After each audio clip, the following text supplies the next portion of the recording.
5 दिन में 5 ट्रेन हादसे हुए हैं हमारे देश में। एसी की ट्रेन टिकट महंगी, लेकिन हमारे देश में ट्रेन का सफ़र करने वाले 90% लोग जनरल डिब्बे में, स्लीपर डिब्बे में सफ़र करते हैं और उस पर रेल मंत्री का ज़रा सा भी ध्यान नहीं है। रेल मंत्री रील बनाने में व्यस्त।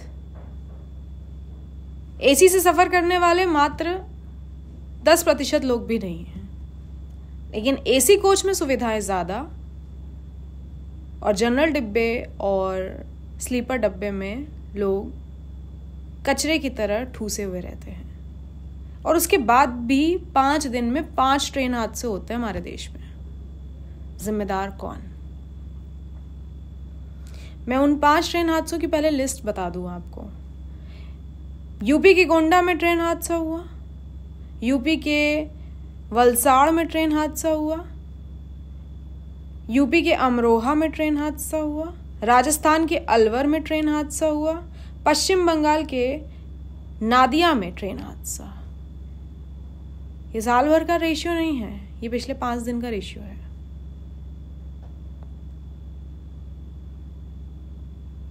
बहुत सारे लोग अपनी जान गंवा चुके हैं, बहुत सारे लोगों का जान माल का जो हानि है उसे कौन भरेगा?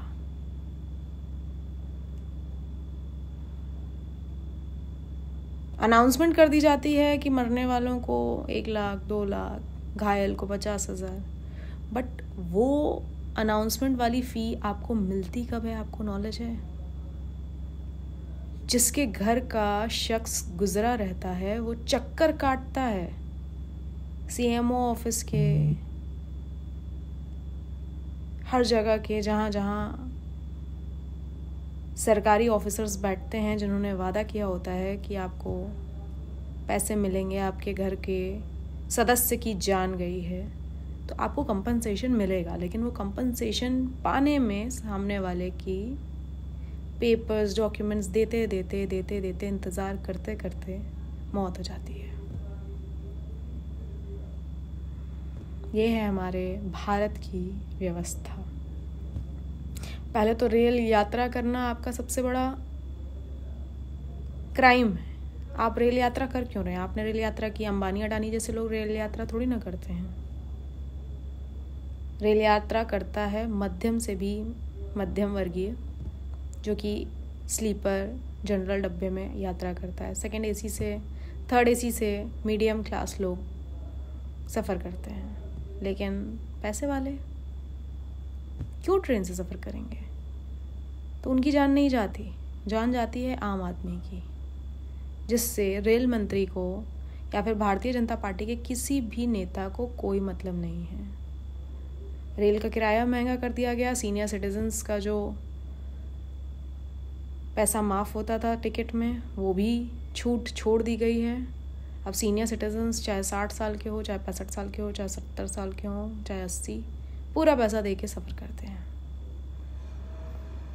मैं बहुत सारे ऐसे लोगों को जान रही हूँ जो वेट कर रहे थे कि कब वो 60 साल के होंगे और उन्हें ट्रेन यात्रा में छूट मिलेगी। 2014 के बाद से वो 60 साल के तो हो गए, लेकिन रेल यात्रा में जो छूट मिलने वाली थी उन्हें, वो नहीं मिली। रेल का सफ़र महंगा, लेकिन सीनियर सिटीजन्स को छूट नहीं, और 5 दिन में 5 रेल हादसे। रेल मंत्री को इस्तीफा देना चाहिए या नहीं? इस बात पे ये बहुत बड़ा सवाल है, लेकिन अंधभक्त इस बात से वाकिफ नहीं रखते हैं। अंधभक्तों से जब भी आप पूछेंगे कि रेल मंत्री का इस्तीफा कब मिलेगा, रेल मंत्री क्यों नहीं इस्तीफा दे रहे हैं, तो वो कह देंगे अच्छे दिन आ चुके हैं। महंगाई पे बात करेंगे आप अंधभक्तों से तो वो कहेंगे अच्छे दिन आ चुके हैं। वो घर पे जाके भले ही टमाटर को सूंघ लें और अपना दिन गुजारा कर लें, लेकिन वो महंगाई पे सवाल नहीं करेंगे कि सच में महंगाई है।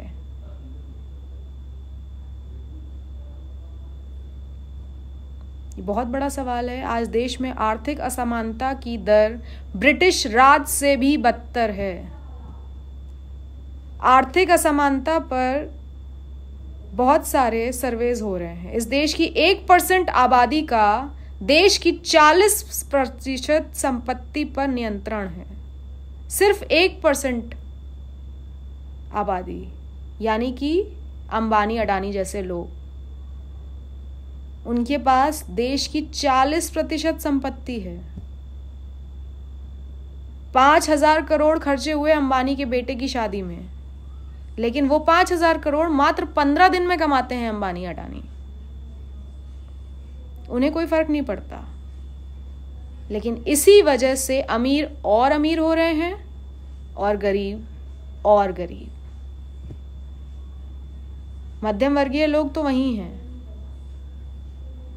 मध्यम वर्गीय, निम्न मध्यम वर्गीय, उच्च मध्यम वर्गीय। इन रेल यात्रा का जिम्मेदार कौन? फिर से एक बहुत बड़ा सवाल, आप सब कमेंट बॉक्स में जवाब जरूर दीजिएगा। जय हिंद, जय भारत, जय सिया राम।